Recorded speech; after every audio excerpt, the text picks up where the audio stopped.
Muchas gracias, oficial Julieta Eslava, por el puntual reporte. Ya son las 7:15, que no se le haga tarde. Recuerde que toda esta semana se la dedicaremos al autismo y es por eso que esta mañana, para hablarnos sobre las necesidades sobre las que tienen los niños con autismo y cómo deben ser atendidas por los padres, nos acompaña la doctora Beatriz Sánchez García, quien es psicoterapeuta infantil. Muy buenos días, gracias por estar con nosotros. Gracias, doctora. Gracias.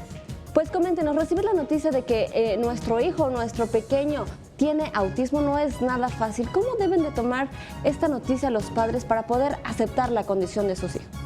Es complicado porque al final genera un estrés importante, ¿no? El saber que sus hijos tienen un padecimiento que en determinados momentos es poco conocido, ¿no? Y que al final tiene o conlleva muchos mitos y muchas creencias erróneas alrededor del mismo. Sin embargo, el hecho de que cuanto antes ellos reciban un diagnóstico certero, pues al final va a redundar en la calidad, obviamente, de vida que ellos van a tener en un futuro, porque bueno, al final van a tener obviamente las atenciones que los niños requieren, ¿no? Genera un estrés muy importante, por lo cual es crucial, ¿no? Que ellos reciban la atención necesaria a la par de los niños para que este estrés también pueda ser llevado de una manera adecuada.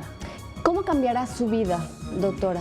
Ellos van a tener que adaptarse, ¿no? a muchísimas cuestiones fuera de lo normal, ¿no? Terapias, cuestiones que tengan que ver con diferentes atenciones que los niños van a recibir. Obviamente en casa se tendrán que hacer diferentes cambios dependiendo, por supuesto, del nivel de autismo, perdón, que los niños manejen, y obviamente eso va a hacer que tengan que adaptarse a diferentes circunstancias.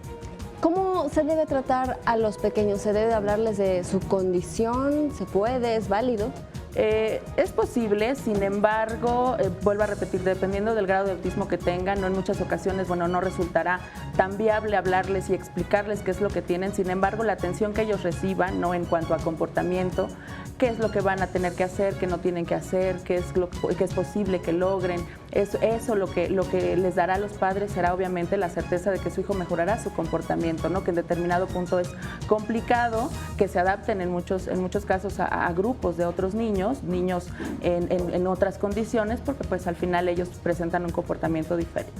Ok, entonces, ¿los niños autistas pueden convivir con otros niños? ¿Cómo hacer para que se adapten un poco más al entorno que los rodea? Sí, es posible que ellos convivan, es posible que ellos lleven una vida normal dentro de lo posible. Sin embargo, bueno, muchos de ellos requieren apoyos extras, ¿no? Apoyos como una sombra, que es un acompañante que está con ellos, ¿no? Que se le denomina de esta forma, lo que hará que obviamente ellos, bueno, se contengan o tengan una contención mucho mayor en ambientes como la escuela, como un cuarto de juegos, como una convivencia, una fiesta, etcétera, ¿no?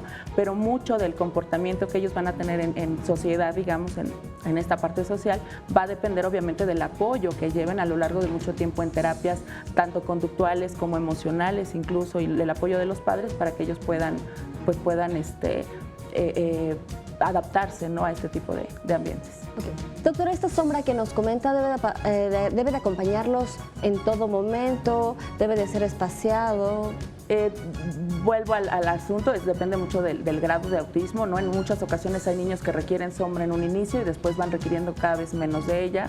Sin embargo, la sombra, bueno, les ayuda desde con cuestiones en la escuela, ¿no? Hay muchas escuelas que aceptan la presencia de la sombra, ¿no? Y que de una u otra forma ella es quien les está acompañando, quien es una especie como de guía para el niño respecto a lo que tiene que hacer, qué es lo que no tiene que hacer, cómo se tiene que comportar, ¿no? Y depende obviamente de cómo se vaya adaptando el niño y el avance que vaya teniendo en sus terapias, que vaya siendo más funcional y que pues que este apoyo se requiera en muchos momentos cada vez menos.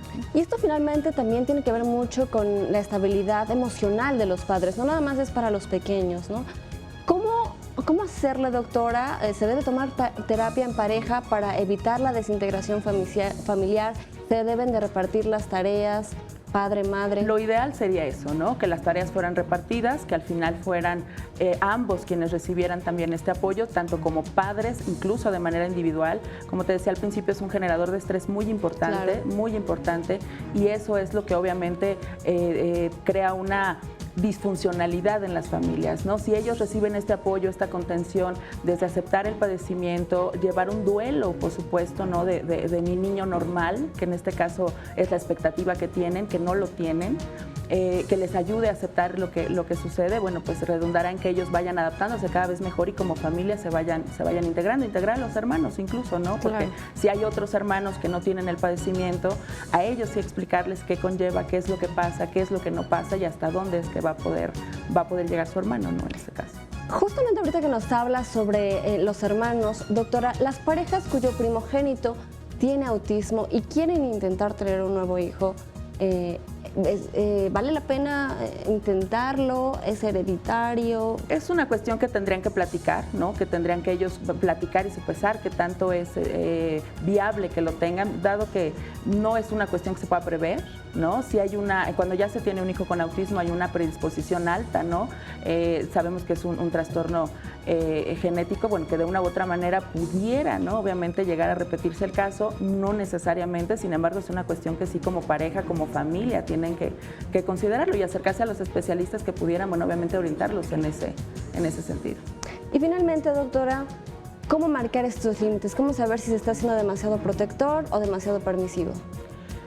Los límites es importante que sean firmes, ¿no? Como en el caso también de los niños que no padecen este tipo de problemática, que sean firmes. Sin embargo, el hecho de que esta firmeza, exacto, no conlleve una sobreprotección en el querer resolverle todo al pequeño, pues va a redundar en que sea más funcional, ¿no? En que él mismo pueda realizar cosas, sí obviamente con supervisión, sí obviamente con un cuidado particular. Sin embargo, bueno, eso también le dará la adaptación y la funcionalidad que pues al final quieren, ¿no? Que cada vez sea un niño más funcional. Perfecto. Pues muchísimas gracias, doctora Beatriz Sánchez García, psicoterapeuta infantil. Que tenga excelente día. Gracias, igualmente.